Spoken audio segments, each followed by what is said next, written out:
Hello. Do you know that from Seinfeld? That Busili man, is it? It's also from what was that one? He was dressed as a female. Oh, Robin Williams? Yes. Yes, Miss Miss Doubtfire. Doubtfire, yes. Hello. Hello. I love Robin Williams, by the way. Rest in peace. He is one of my favorites.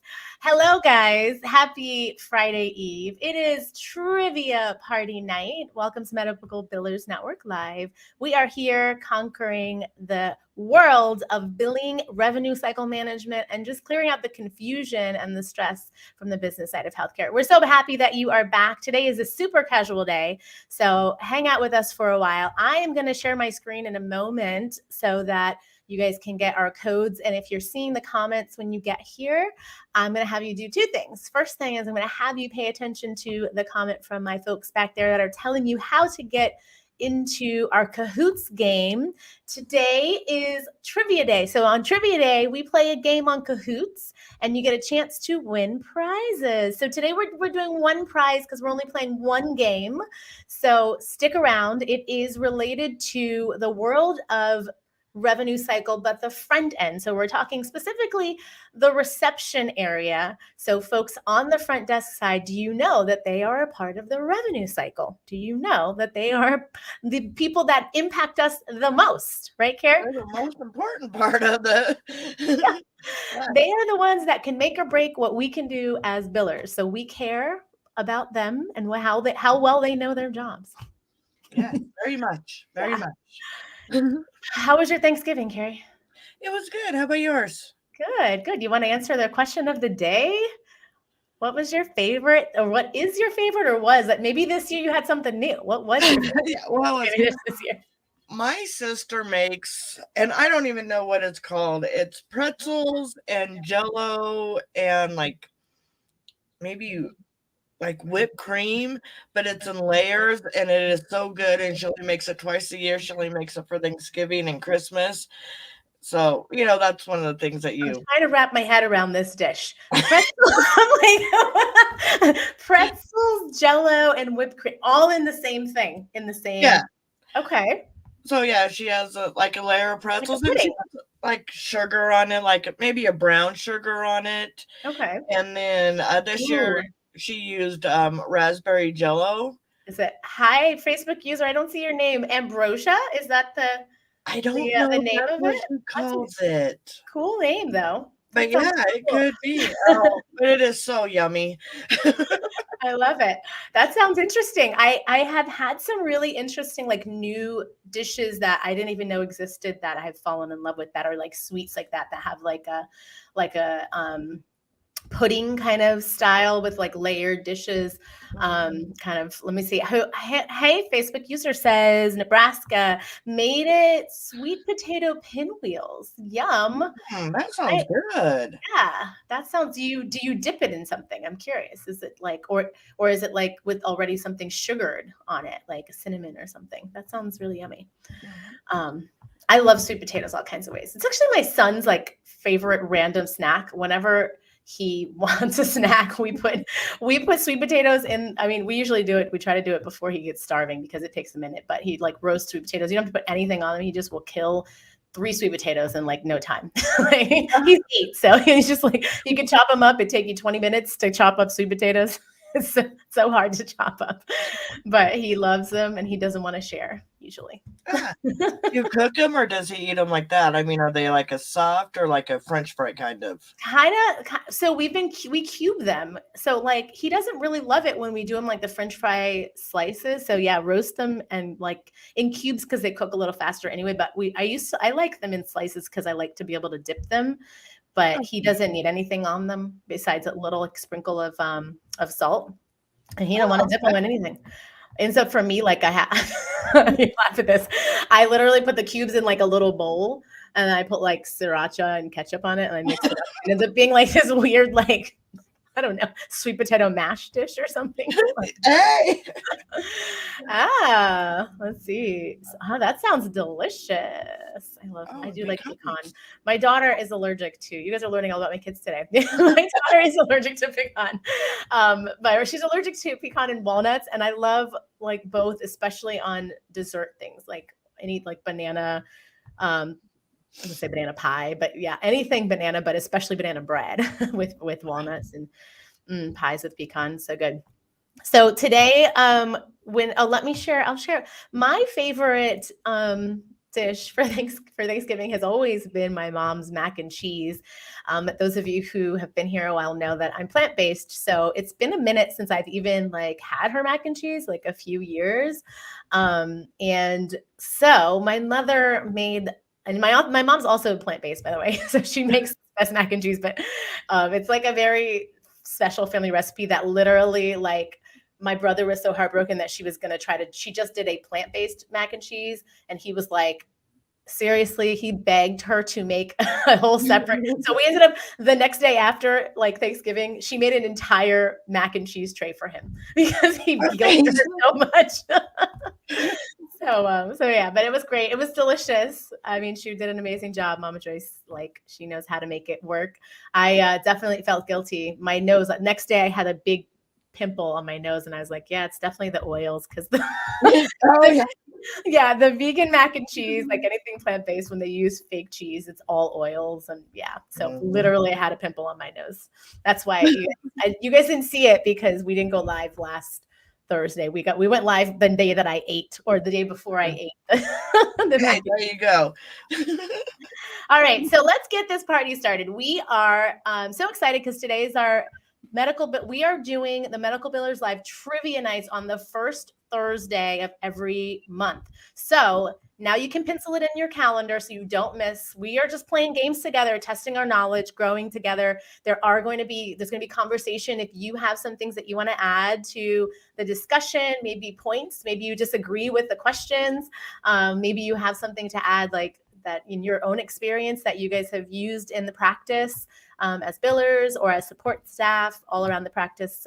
So I'm going to go ahead and share my screen, but bear with me because I'm still getting comfortable with this process in the system. I should have had it queued up because you guys, I could literally have it queued, but I forgot to make sure about that because I'm still learning. All right. Okay, so this, and inside of the comments, can y'all post, actually, here we go. There it is. So here is the way that you're going to join us. So the most important thing to know is before you try to click on the link, if you're seeing the link or the ability to click anywhere, I don't know if they put the link in the chat.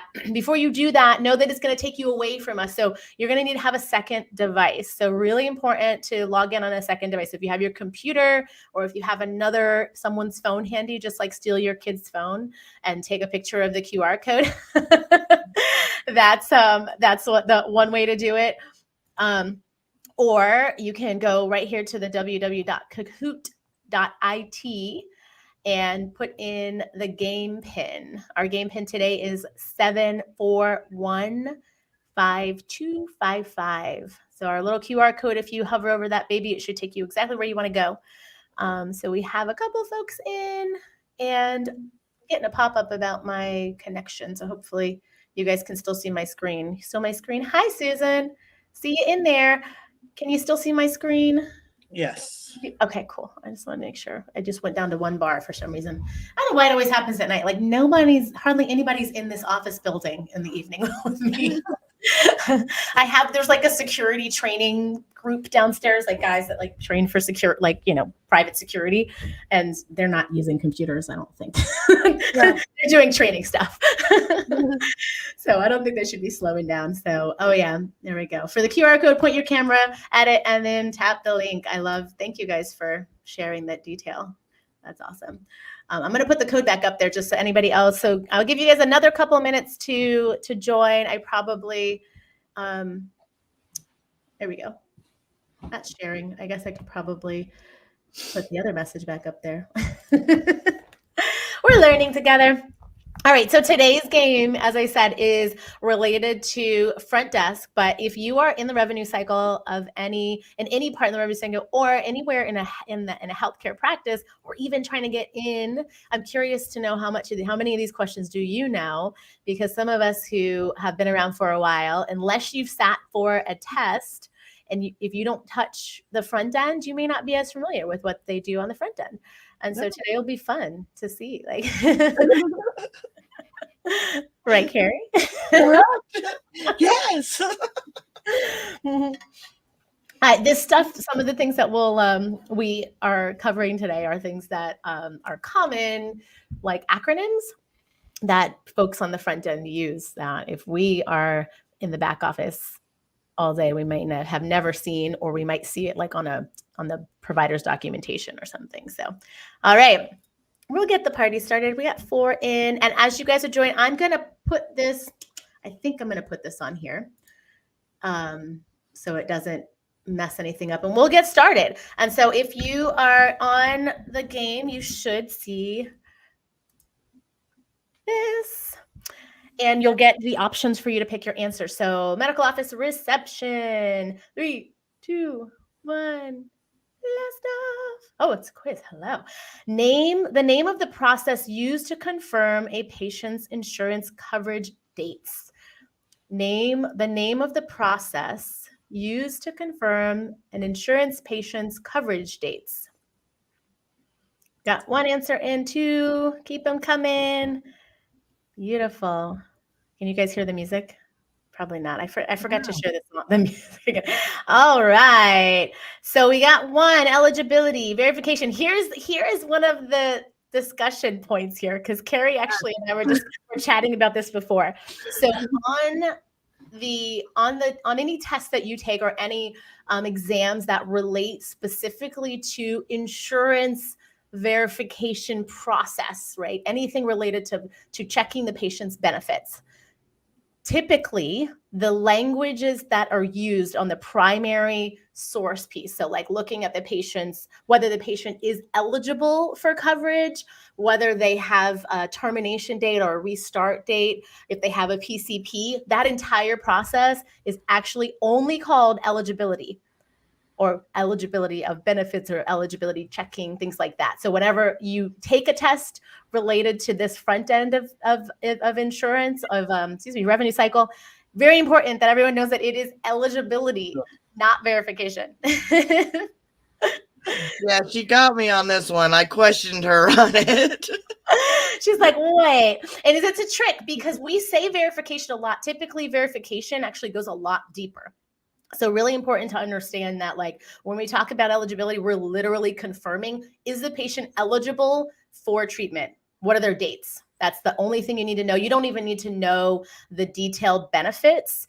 That's typically the verification of benefits, the detailed process. The eligibility checking, just the dates. You just need to know, are they covered? Like, anybody who has a heavy Medicaid practice knows this process, because we're always rechecking eligibility. And if you've got a system that runs eligibility checking automatically, it's something that typically they're going to run and call it eligibility as a primary function in, like, I'm totally blanking. Anyone know the acronym for real-time RTE is the acronym. So real-time eligibility checking, typically relating only to coverage dates, PCPs, doesn't get you anything under the hood, just the coverage.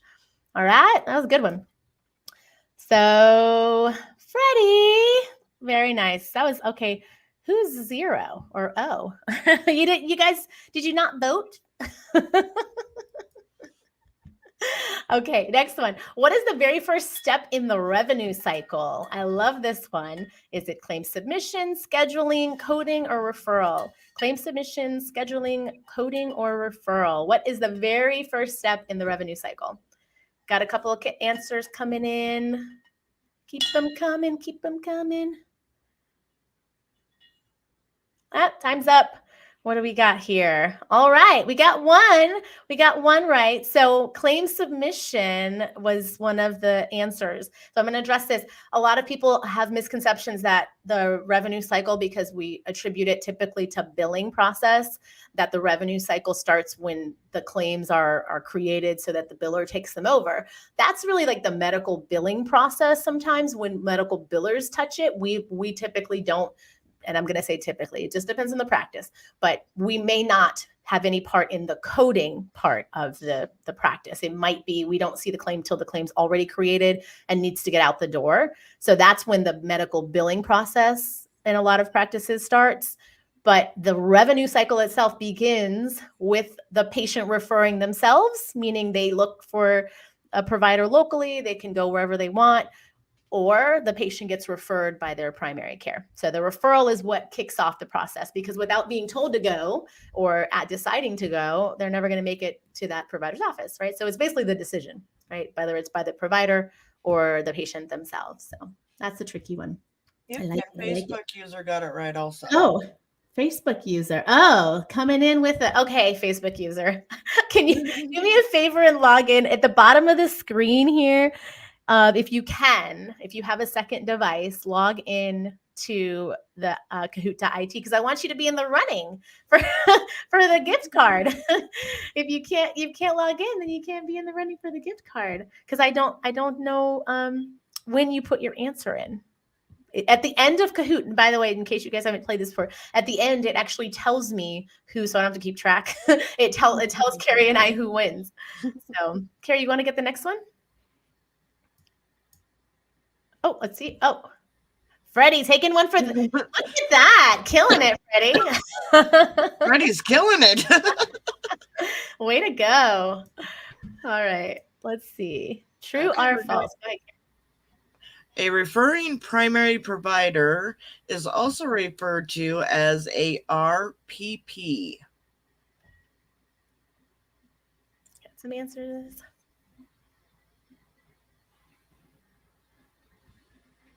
A Facebook user says they're cleaning up from dinner. That's cute. Very good. Everybody got it. Yay! I love it. So somebody write us in the comments, what is the referring primary provider called? What's the actual acronym?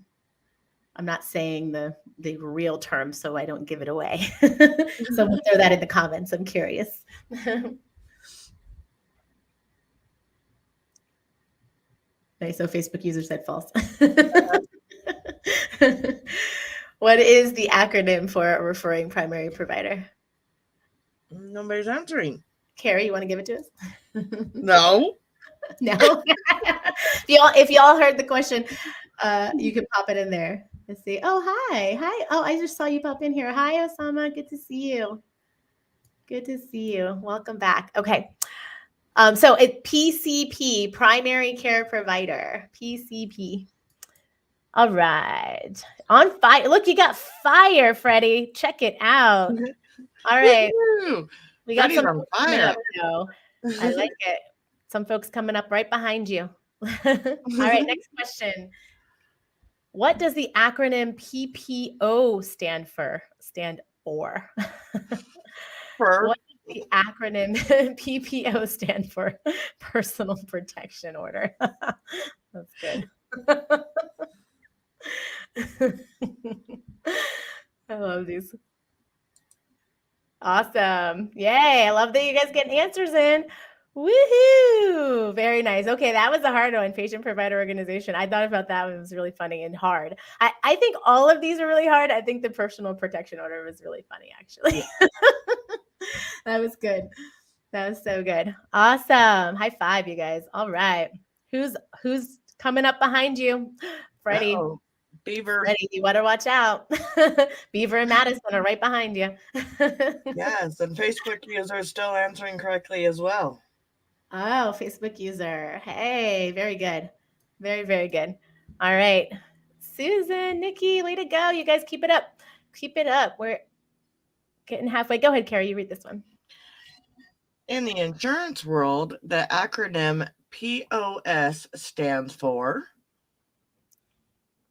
This is a trick question, by the way. This is my Yes.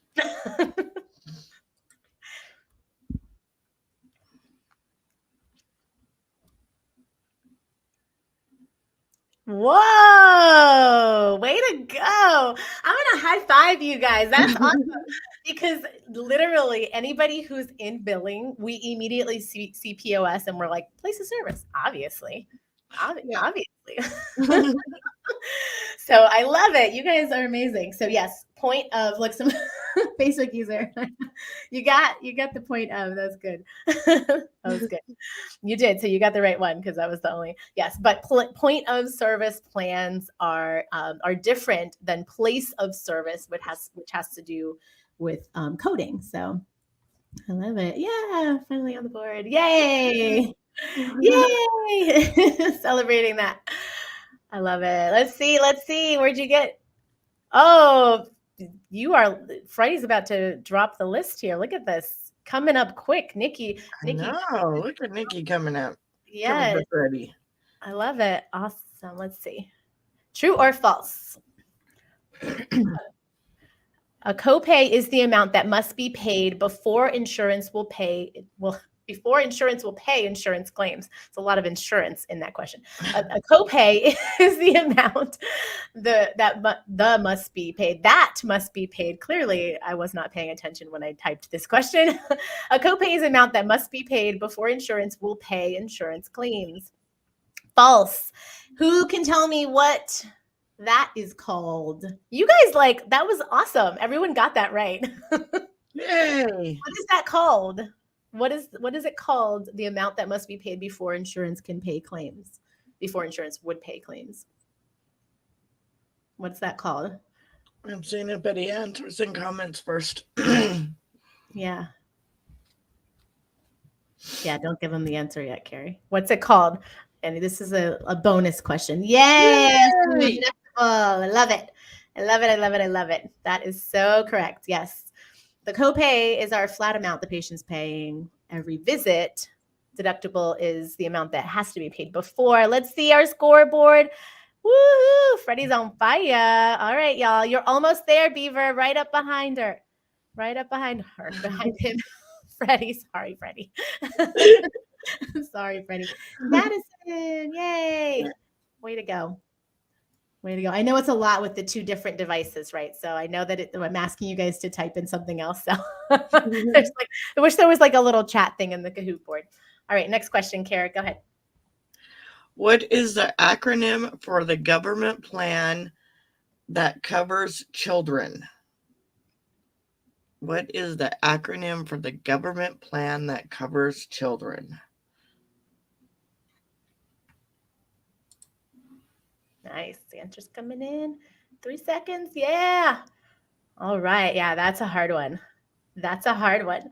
Because if you aren't familiar with insurance, you might not know what we call S-chip, affectionately, or SHIP. So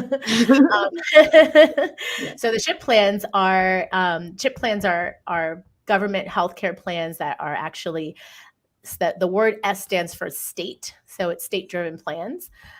So a lot of people get confused that it's actually, even though it comes somewhat through like a Medicaid carrier that you might be familiar with, it's actually a different kind of plan altogether. So it's not like a traditional Medicaid plan.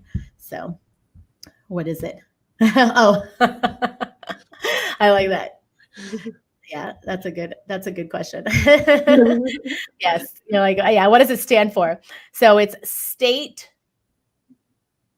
Children's Health Insurance Program, I believe, is the full definition of the acronym. I should know that because it is one of the questions on our quizzes. Awesome. All right. Oh, Susan's coming up quick. Freddie, you're about to, I think you're going to be up. Let's see who's going to come. We're exactly halfway through. So if you are still playing this game right now, you have a chance. Freddie. Dethrone Freddie. There's the challenge. Dethrone Freddie. True or false? Go ahead, Carrie. TRICARE insurance covers emergency responders. Good. 9 seconds. Answer. Even if you guess, put an answer. Well, they say, don't ever leave your question blank. Ooh, tricky. Do you want to explain that one, Carrie? No, because No. I thought they did. That was me. Yeah. This is Carrie. Carrie is coming into this and she's like, I know that. Remember when I said at the beginning that when you're in the billing world, billing and coding world, this can sometimes be foreign. That's that's Carrie. Because it's like I know it, but I know it? Yes. Yeah, exactly. So no, TRICARE insurance does not cover emergency responders. So it is false. TRICARE insurance only covers military. So it's military and their beneficiaries. So it's a little bit cleaner and active duty military. So yeah, so it's a little different than anybody that's. It would be great if emergency responders had like some kind of like coverage like a government plan, but it is not. It's like a traditional city plan. Typically emergency responders are connected to counties or cities. So trick question. Very good though. Very good, guys. All right. Let's see. Oh, Madison's climbing up. Oh, Beaver is about to. Oh, wait. Does that mean Beaver? Oh, look at this. Beaver has the highest answer streak of 6. Nice. Yay, Beaver. Yeah, you are about to dethrone Freddie right now, Beaver. I see it next. Yeah. Way to go. All right. Let's see. What is the meaning of PRN? What is the meaning of PRN?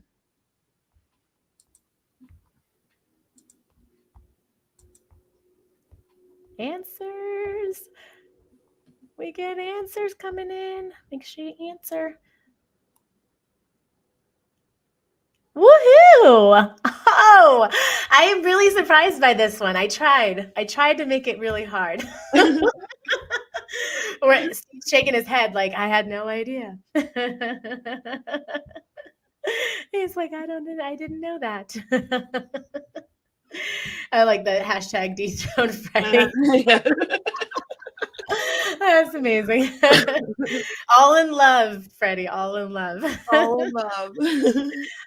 I love that. Okay, let's see. Oh, so close. Beaver. Oh, so close. But Susan jumped the list. Jumped the list. Let's go. Let's go. Very good, guys. All right. True or false? Go ahead, Kara. Medicare only covers patients 65 and older. True or false?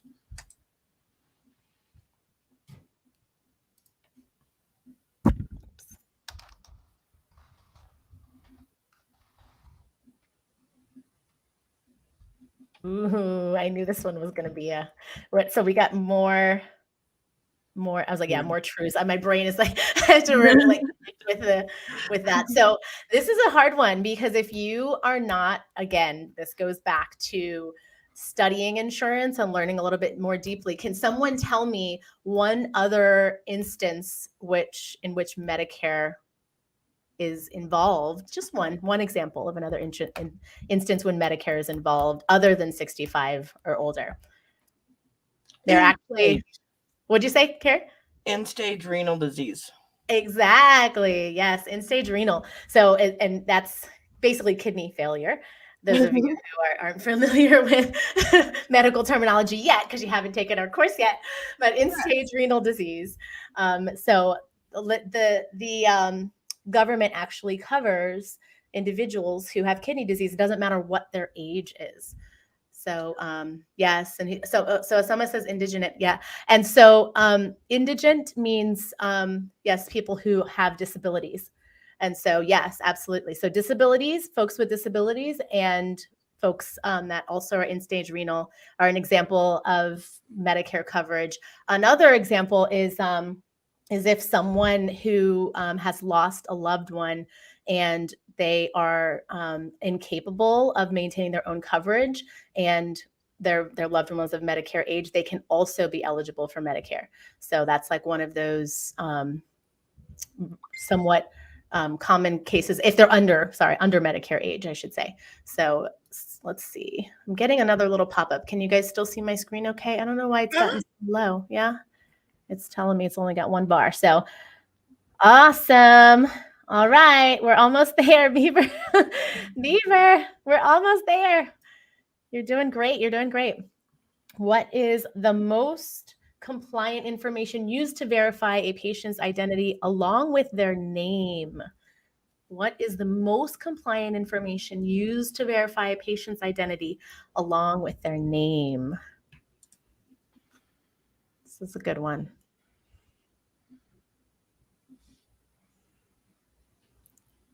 Nice. All right. All right. Okay. Social security number was actually I was thinking that one was going to be the one most guessed if you aren't familiar. But yes, date of birth is actually the better way to verify a patient's name because verify a patient's identity. You know that a lot of people don't like to share their social security number anymore, and it's not usually necessary.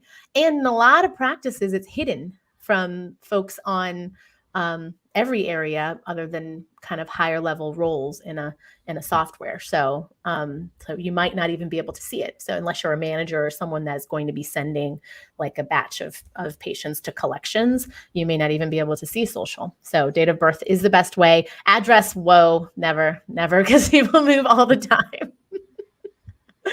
I like the emergency contact name. That was just something fun. All right. 3, Freddie. You got 3 in a row, Freddie. Way to go. This is a really good, tight competition. I love it. Keep it up, y'all. All right, we've got, what number was this? I can't even see. Oh, okay. We've got 2 more. Yeah. You want to get that one, Carrie? VA in healthcare stands for Virginia. I just came back to Virginia. It's visiting my family for Thanksgiving. I'm sorry? I said visiting my family for Thanksgiving. What does VA stand for? Veterans. Oh, sorry. Yeah, the veteran exactly, Department of Veteran Affairs, but we typically just say VA. But it's true. Most people are probably not able to type fast enough anyway while they're playing this game. So don't. But you guys all got it right. It's false. Way to go! Because a lot of people, again, back to when you're in the front end, it's a little confusing because you have to know 2 things, right? You got to know VA stands for the state, and you got to know VA stands for an actual coverage because you're going to be doing demographic information as well on the front end of the revenue cycle. Demographics are the patient's addresses, and if they're living in the state of Virginia or that's where their address is, you got to remember both of those things. So let's see. All right, way to go. Look at that. High streak of 4. Where are we? I'm trying to click the, okay, there it is. All right, we've got 2 more questions. And I think I said that last time. I meant to say 3 more because I guess we were on that. What does the common abbreviation LM stand for? What does the common abbreviation LM stand for? Hear the music. Do you guys hear the music? No? I got to show the music next time. Oh, yeah, just in time. You guys put them in just in time. That's a good guess. Last medication. That's a good guess, though. I like the lost medicine because that happens sometimes. So you think you took it, but I thought I took my medicine. I don't know where I put it. I had it in my pocket. Yeah. Yes, left message. So we use this on the billing side too, not just on in the front end of the revenue cycle, but definitely the front desk uses LM a lot because they are leaving messages for patients or other providers' offices all day long. So yeah, way to go. All right, I think this one is going to be our last question. So let's see. All right, Freddie. Hey, look at Susan K. Susan, oh yes, you're on fire. 5 correct answers in a row. Awesome. Yay. I wish we had like little applause. Yay, that at like sound effects. We should work on that. Last question for the win. What is the common acronym for twice daily? What is the common acronym for twice daily? Front desk people have to help with medications and instructions for patients. So you got to know this. What is the common acronym for twice daily? Very good. I love it. So I thought I would put some fun ones up there because I actually struggled a lot with these types of questions when I first got into healthcare. Because for me, BID, like I know it comes from Latin, but it's like it was always a little bit confusing to me. There are more, right, Kara? There are more. So yes. Yes. Do you remember the what's the other one? That always wrecks my brain. I'm not even remembering it right now. Always gets me. Always gets me. It'll come to me. It'll come to me because legit now it's like I've kicked it out of my brain. I was just checking to see if anybody else commented yet. Okay, very good. Let's see the podium. Oh, here we go. Beaver. Yay! Nikki, Ricky. Freddie. Love it. Woo! That is our podium runners up. Madison, way to go. Hey, Nikki, please do me a favor because you are actually the only one eligible on our podium to win. Freddie is not eligible to win the gift card. So that's your surprise. Nikki, you are actually our winner. So Nikki, if you can do me a favor and reach out to us on our email address. And I was trying to remember, I think it's learn@inlera.com. learn@inlera.com is the email address. So do that for me right now or as soon as you can so we can get you your prize. I'm so excited. You guys kicked butt today. There were so many hard questions. How do I stop sharing? Here we go. I think I got it. There it is. I think I have it. Okay. You guys, that was a really hard one because most of us being on the back end of the revenue cycle or learning the back end or having the desire to, you don't get enough, right, Kara? You don't get enough of it. No. Everything I always need to learn.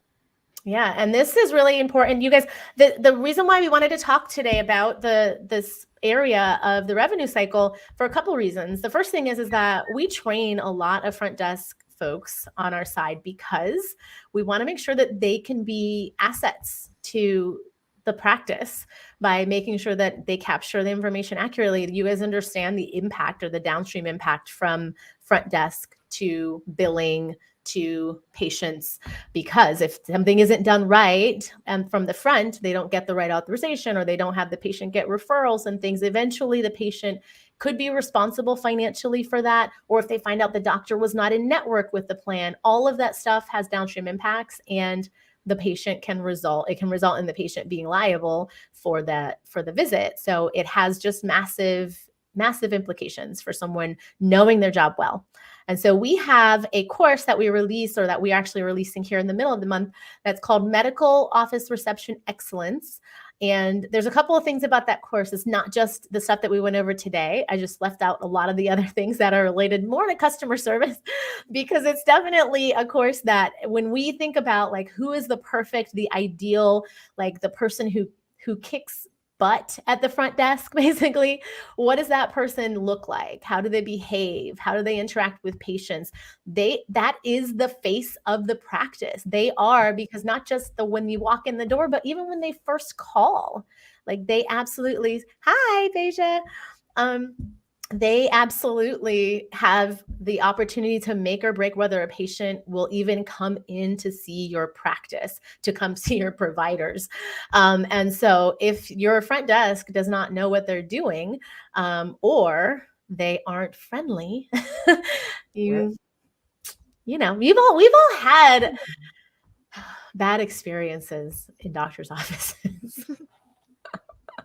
I try not to get on my high horse. Do you do that, Carrie? You're like, I really want to tell this person. Like, yes. You do so bad. really want to share my mind, but I don't want to be mean. It's always leading from kindness. More like, you really need some training. You need some training. Yeah. Just do it. Yeah. Good job. Do this right. Be friendly. Be kind, and make sure you verify. When I get to practices, like we have every single time that we have taken on new practices, the struggle of having a process in place for eligibility, even just eligibility, not verifying full benefits, but just eligibility.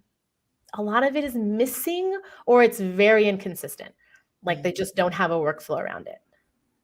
And that's, I mean, that is your most specific. I mean, because if they're not eligible, you've just wasted all that time. And it could be just a simple typo, that all they need to fix is a simple typo. And by the time it catches down the road, just a little 2-second beep, Yeah.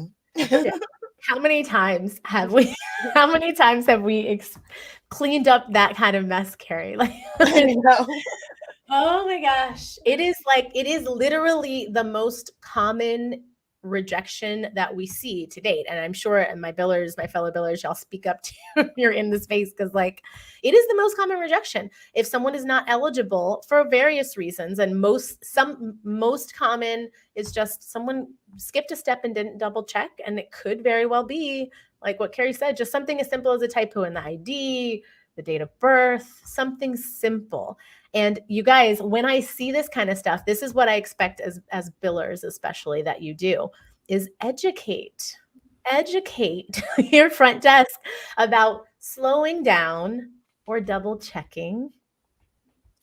I mean, it's or having a second set of eyes. If they're too busy and during the time that patients are in the office, then you probably have to have a downtime part of the day where you are downtime checklist or some sort of kind of quality audit check process that you're doing, whether it's you or someone else, that you're going back to just verify that you didn't miss a step. Because it happens. Like, I totally understand. They are, yes, Beja said it. Yep. Minor typo, subscriber mixed up with the patient's name. Absolutely. That is the thing. Yeah.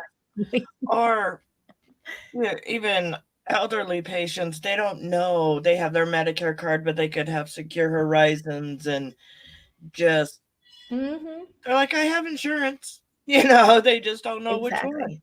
Yeah. And that's a perfect example there, Carrie, because most of the Medicare patients, I mean, any patient this can happen to, but Medicare especially, it's like someone else that's caring for them with their insurances. So they might have kept their Medicare card that was the primary or the only coverage they had 2 years ago, but now they have a different kind of Medicare, which most patients, even when they're advertising, I see it. I was at my parents' and my grandfather's there, and he watches commercial TV like all day, and I see all these like Medicare Advantage plan advertisements, and they say it as Medicare Advantage, and most people don't know that when you have a Secure Horizons or a United Healthcare Medicare policy, like it's actually a completely separate insurance. Most patients don't know that. They just know they have Medicare Advantage. That's what they've been told. And it's true. It's a type of plan, but it's issued by a separate carrier, a commercial carrier. So yeah, it's a problem. It is a problem. So I just want to make sure that you guys know about our trivia nights. If you are here for the first time and you're just joining, if you missed our trivia, we just played a game of trivia. We are doing lives every Thursday at 6:30 p.m. the first Thursday of the month, which is today. It's December, y'all. December. Let's see. Oh yeah, exactly. Yeah, I used to see this all the time. They don't know. Yeah, most people don't understand at all what. Yeah. Oh, this is a really good little point here that Beja put. So that they're unaware Medicare Advantage plans are not supplemental plans. So like this is, I like to call, because people mix up the two so much, like the Medicare Advantage plans, Medicare replacements, because it literally replaces the Medicare plan instead of what we think the supplemental adds to it. The Medicare Advantage replaces it. And so like, that's a really important way to think of it. But yeah, so many people don't know the differences. Oh, actually, We got to add that question for next time, Carrie. Yeah. A supplemental versus that's actually a really good question. I'm not giving you guys the answer or the question, a specific question, but jot it down so we make sure we. Yes, I'm making a note. Yeah, because that's a really good question. Most folks get confused even by the concept of the multiple plans with Medicare. And so anything Medicare related is very confusing for folks. And like Medicare Part A, B, C, and D. D is the only one I think that makes sense to me because it stands for drugs. Like it's prescription. It's like, okay, that makes sense. Medicare Part D, drug coverage. Okay. All the other parts, you got to know, Yeah, so true. I love that. Okay, listen, we are going to get out of here because it's 7:30 here on the East Coast and Carrie's still early for you. Is it dark out there yet though? Oh yeah, it's 5:30 and it's pitch black. Yeah, I know. These are the days like you guys, you have to understand, I love to wake up really early. I love mornings. And so the fact that I'm able to do these lives and not be like half asleep with you guys. Well, it's thanks to green tea in the afternoon. That's one thing. And then it's also thanks to your energy. Honestly, I get excited when I know I'm going to come on here with you guys because this is it's really fun to hang out with y'all and like be, enjoying our industry because there's so much for us to like love and laugh about and roll eyes about. Yes. Yes.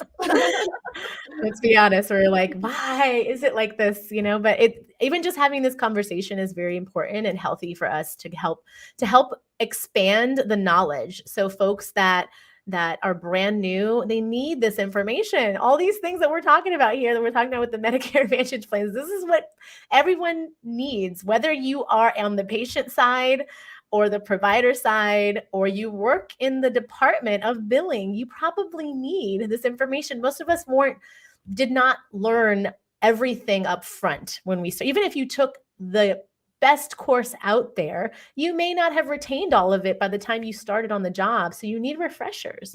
We all need refreshers. So. And next week, I'm excited about next week. If you are not connected to us on social and all the places, do that so that you can make sure you stay connected. If you're here on YouTube or Facebook, LinkedIn, whatever, connect with Inlera University so that you can stay connected to all of our content when it comes out. Next week, Rose is coming back with us. You guys who were on with Rose a couple of weeks ago really liked the story that she had. Next week, we're talking about offshore. We're talking about offshore. Carrie's smiling. So maybe you should join our conversation, Care. We are talking about offshore. And listen, you guys have to know, and if you're not accustomed to us, we've talked about offshore in the past because we actually love our offshore partner. We work with offshore. We love our offshore partner. But Rose actually has an interesting, Carrie, how long have you worked with offshore teams, Carrie? Oh, do I have to say? Just a few years. Like 10 plus years. Yeah, a while, right? Yeah. See, it's been a minute. And, I think after you get over, if you're accustomed to being in a practice that has always kept things in-house, after you get over the initial shock, and, most people are like afraid of, the fear and the shock factor of that, you start to really respect and honor the relationship that's there and see it as support and not a threat. And so we're going to talk all about it because Rose is brand new to offshore relationships. So y'all met her a couple weeks ago. She's new to our company and she has just in this experience had her first real stint with working with an offshore company. And with her prior experience with her previous company, they had a very short stint with an offshore company, bad experience. So sometimes that like scars companies, to be honest, but we love our partner and, we have a great relationship with them. They are very supportive and I think it's not common, unfortunately, that the billers embrace it. So we're going to talk about that. And I want to share a little bit about the story, the good, the bad, the ugly, because I've been having offshore partners for a number of years and we have had ones that did not work out. And I'm going to talk about like how to make it work, basically. Yes. As a biller and as a company, but as a biller especially, like how to see it as a support. Yes. Yeah, Carrie, you should come on next week if you're able to, so that we can chat about that. I think that you lots to say, because you've definitely. Go ahead. Never. I've been doing the hiring of the offshore company. I haven't worked heavily day to day with offshore companies in a while, like for my functions, so to speak. And I say that, I mean, like having the level of onus and ownership over different functions that someone kind of is downstream supporting me in. So, and I'll explain a little bit more about that next week, because that's probably not true now that I say that, because the person who's like my right hand is offshore, but I don't think of him as that. So that's what we'll talk about next week. We will talk about that next week. So next Thursday, 6:30 p.m., we are live every Thursday, 6:30 p.m. And pencil in the first Thursday of the month. Y'all voted for it. You like trivia. Carrie and I love making trivia. We do. So we will keep doing trivia. And if there's certain like topics, questions that you definitely want us to cover, let us know. Otherwise, we're sticking around the revenue cycle. So beginning, middle, end. And yeah, let us know if you have any questions and anything about what you want to see here on any one of these channels that you're watching us on. Put that information in the comments and make sure you stay connected with us so you can find out when we go live and do other videos and things around the internet world. Internet world, yeah. The interweb. All right, friends, thank you so much for being here. Carrie, thank you so much for your presence. Thanks for having me. Good night. Take care of me. Bye. Bye.